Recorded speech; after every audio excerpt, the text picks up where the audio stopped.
इयत्ता 9वी, विषय मराठी, धडा 4, नात्यांची घट्टवीण, स्वाध्याय.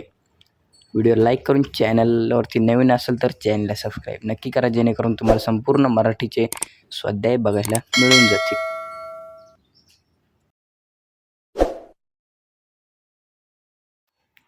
प्रश्न पहिला, आकृती पूर्ण करा. नात्याच्या विणीसाठी योजलेली विशेषणे. उत्तर आहे नाजूक, भक्कम, मुलायम, धारदार.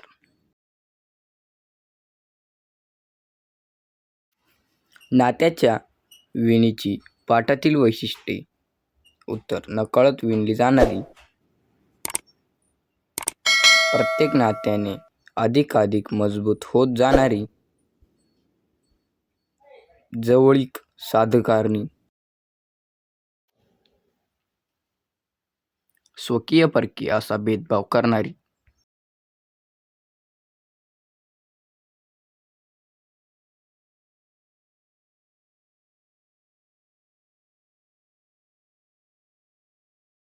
प्रश्न 2, नातं या अमृत संकल्पनेतून व्यक्त होणाऱ्या विविध भावना लिहा. उत्तर आहे, नातं या एका शब्दात विविध भावना दडलेल्या आहेत. नातं म्हणलं की कोणतंही एकच नातं डोळ्यासमोर येत नाही. सुरुवात आई-बाबांपासून होते हे मात्र नक्की. नातं म्हणलं की रक्ताच्या नात्यापासून रक्ताच्या पलीकडची अनेक नाती माणसाच्या डोळ्यासमोर तरळतात. प्रत्येक नातं प्रेम, आपुलकी, जिव्हाळा, काळजी, आदर अशा विविध भावना जोपासत असते. नातं हे फक्त सजीव व्यक्तींचंच नसते. घर, शाळा, गाव, झाडं, वेली, प्राणी, पक्षी, आपली आवडती ठिकाणे या सर्वांशी एक नात्याचा बंध जोडलेला असतो. या सर्व नात्यात वेगवेगळ्या भावना लपल्या असतात. नात्यामध्ये कौतुक असते, कधी प्रेम तर कधी वैर असते, कधी व्याकुळता तर कधी लटका राग असतो. नातं कधी डोळ्यात आनंदाश्रू देतं तर कधी दुःखाश्रू. नातं कधी वाट बघायला लावतं तर कधी चुकलेल्या पायांना वाट दाखवण्याचं काम करतं. प्रत्येक नात्यात वेगवेगळे भाव असतात. कुणी दगडात दगडाचा देव नातं शोधतं तर कुणाला जिवंत माणसात दगड दिसतो.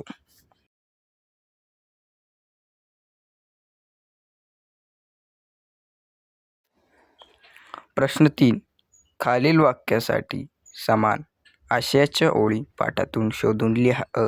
पारितोषिक आणि रिक्षा या तंत्राचा उपयोग आई मुलाला घडवताना करते. उत्तर, असे घडवताना कधी कुचल्याचा हळुवारपणे रंग रेखत तर कधी छिद्रांचे कठोरपणे गाव घालत तिचे काम चालू असते. आ. जीवनाच्या प्रवासात वडिलांचे मार्गदर्शन घेतले जाते. उत्तर आहे, मुलाची जगण्याची वाट थोडी कमी खतर व्हावी म्हणून बाप नावाचं वल्ल हातात धरून भवसागर पार करण्याचा प्रयत्नही केला जातो. प्रश्न 4, वर्गीकरण करा. जन्माचे प्राप्त नाती, सांधिण्याचे प्राप्त नाती, 1 आई, 2 वडील, 3 आजी, 4 भाऊ, 5 बहीण. सांधिण्याचे प्राप्त नाती, 1 गुरु, 2 मित्र, 3 मैत्रीण, 4 हितचिंतक, 5 शेजारी.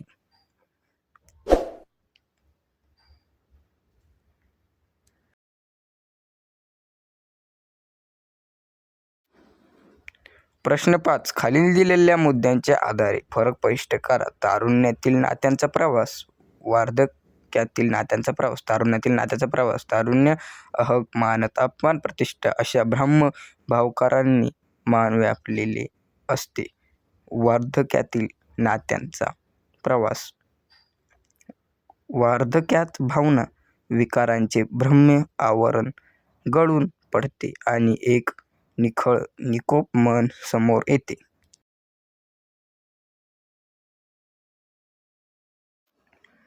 प्रश्न 6. स्वमत. माणसाच्या जनघडीत असलेल्या नात्यांचं महत्त्व. उदाहरण स्पष्ट करा. माणूस जन्माला आल्यापासून मरेपर्यंत अनेक नात्यांमध्ये बांधलेला असतो. माणसाच्या जडणघडणीत ही सर्व नाती त्याच्या सोबत असतात.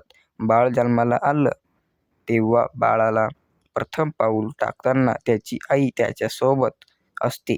त्याची काळजी घेण्यासाठी बाबा, आजी, आजोबा आणि इतर नातेवाईक त्याच्या सोबत असतात. ही सर्व नाती त्या बालकाची जडणघडण करण्याच्या महत्त्वाची भूमिका बजावत असतात.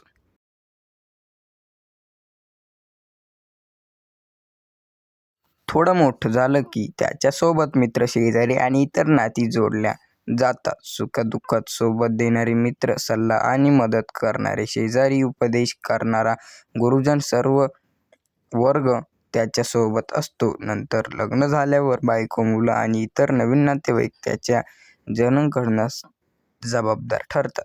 वृद्धापन काळात त्याची मुलं त्याची देखभाल करतात. माणूस हा समूहात राहणारा प्राणी असून तो वेगवेगळ्या नात्यात जगत असतो. त्यामुळे माणसाच्या जडणघडणीत नाती ही महत्त्वाची असतात.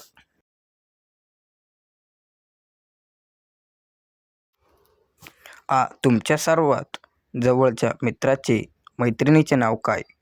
मित्राचं नातं तुम्ही कसं निभावता ते सविस्तर लिहा. उत्तर आहे, माझ्या सर्वात जवळच्या मैत्रिणीचं नाव आहे रेणुका. माझं आणि तिचं घर अगदी जवळ होतं. ती आणि मी एकदाच शाळेत एकाच वर्गात शिकायचो. अभ्यासाचा तिला भारी कंटाळा, पण मी अभ्यासासाठी सतत तिच्या मागेच लागायची. वेळप्रसंगी तिला स्वतःचीही वही देऊन तिला गृहपाठ करायला लावायचा.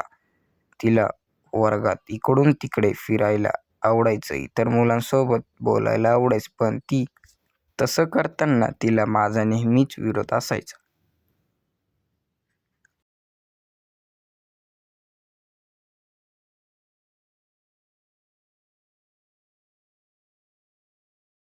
तिने असं फिरून किंवा बोलून टाइमपास न करता स्वतःच्या अभ्यासाकडे लक्ष द्यावं असं मला वाटायचं. तिचं बोलण्याच्या फिरण्याच्या मागे कारणही तसं होतं.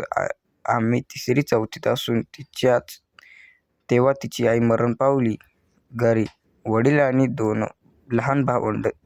या सगळ्यांची घरची कामे तिलाच करावी लागायची. मी जायचे जमलं तशी मदत करायला, कारण मला तिला अभ्यासाला बसवायची गडबड असायची. शेजारीच तिची माय चुलती राहायची. तिला मी माय म्हणायचो.